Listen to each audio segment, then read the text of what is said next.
भारत और पाकिस्तान के बीच हालिया सैन्य तनाव के चलते बंद किए गए देश के 32 हवाई अड्डों को एक बार फिर से नागरिक उड़ानों के लिए खोल दिया गया है। एएआई ने सोमवार को एक प्रेस विज्ञप्ति जारी कर ये जानकारी दी।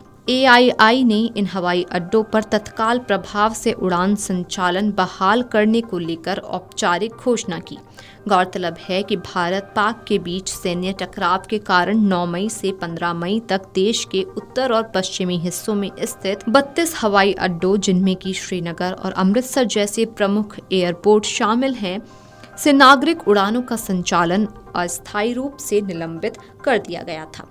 एएआई और अन्य उड्डयन प्राधिकरणों ने जारी कर इन हवाई अड्डों को अस्थायी रूप से बंद करने की सूचना दी थी। अब स्थिति में सुधार के संकेत मिलने के बाद इन हवाई अड्डों को चरणबद्ध तरीके से दोबारा खोलने की प्रक्रिया शुरू कर दी गई है। भारत और पाकिस्तान के बीच बढ़ते तनाव के दौरान बंद किए गए सभी 32 हवाई अड्डों को फिर से खोल दिया जाएगा। इस संबंध में एक नया नोटिस टू एयरमैन जारी किया गया है और उसे लागू करने की प्रक्रिया चल रही है। इसके अलावा सभी 25 हवाई मार्ग फिर से खोल दिए गए हैं।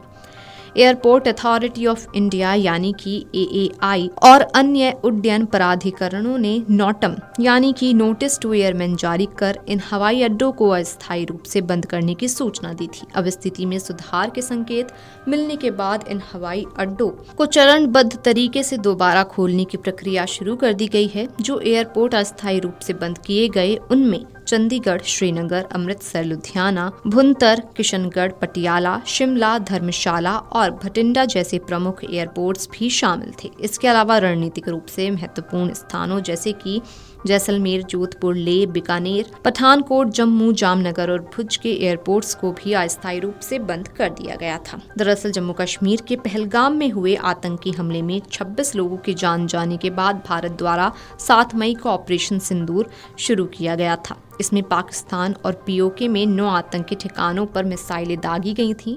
इसके बाद भारत और पाकिस्तान के बीच तनाव बढ़ गया। अब जब दोनों देशों के बीच सैन्य कार्रवाई को रोकने की अंडरस्टैंडिंग हो गई है, तो एयरपोर्ट्स को फिर से खोल दिया गया है। भारत में 32 एयरपोर्ट्स बंद थे और 25 उड़ान मार्गों को भी अस्थायी रूप से बंद कर दिया गया था। एयर स्पेस पर ये पाबंदियां पहले शनिवार सुबह तक के लिए लागू की गई थी, लेकिन फिर इन्हें 15 मई सुबह 5:29 तक बढ़ा दिया गया था। 22 अप्रैल 2025 को जम्मू कश्मीर के पहलगाम में आतंकी हमला हुआ, जिसमें एक नेपाली सहित कुल 26 लोगों की जान गई थी। इस हमले के जवाब में भारतीय सेना ने 7 मई को ऑपरेशन सिंदूर के तहत पाकिस्तान और पीओके में जो आतंकी ठिकानों को तबाह कर दिया। इसके बाद भारत और पाक के बीच तनाव बढ़ गया था। इसी तनाव के कारण भारत सरकार ने सीमा से लगे 32 एयरपोर्ट को अस्थायी रूप से बंद करने का फैसला लिया था, जिन्हें अब स्थिति सामान्य होने के बाद फिर से चालू करने के आदेश जारी किए गए हैं। इसके अलावा एयरपोर्ट अथॉरिटी ऑफ इंडिया ने के साथ ही एयरलाइंस कंपनियों ने भी यात्रियों को सलाह दी है कि वो उड़ान से पहले अपनी एयरलाइंस की स्थिति को वेबसाइट पर नवीनतम अपडेट से जांच लें। एयरलाइन कंपनियों ने यात्रियों के लिए बंद के दौरान रद्द हुई उड़ानों के लिए बिना अतिरिक्त शुल्क के रीशेड्यूलिंग या फिर पूरी तरीके से रिफंड की सुविधा भी प्रदान की है। Video desk amarujala.com। अगर आप ये वीडियो YouTube पर देख रहे हैं तो हमारे चैनल को सब्सक्राइब कर बेल आइकन दबाएं और Facebook पर देख रहे हैं तो हमारे पेज को लाइक करें। अगर आप ये वीडियो YouTube पर देख रहे हैं तो हमारे चैनल को सब्सक्राइब कर बेल आइकन दबाएं और Facebook पर देख रहे हैं तो हमारे पेज को लाइक करें। अगर आप ये वीडियो YouTube पर देख रहे हैं तो हमारे चैनल को सब्सक्राइब कर बेल आइकन दबाएं और Facebook पर देख रहे हैं तो हमारे पेज को लाइक करें।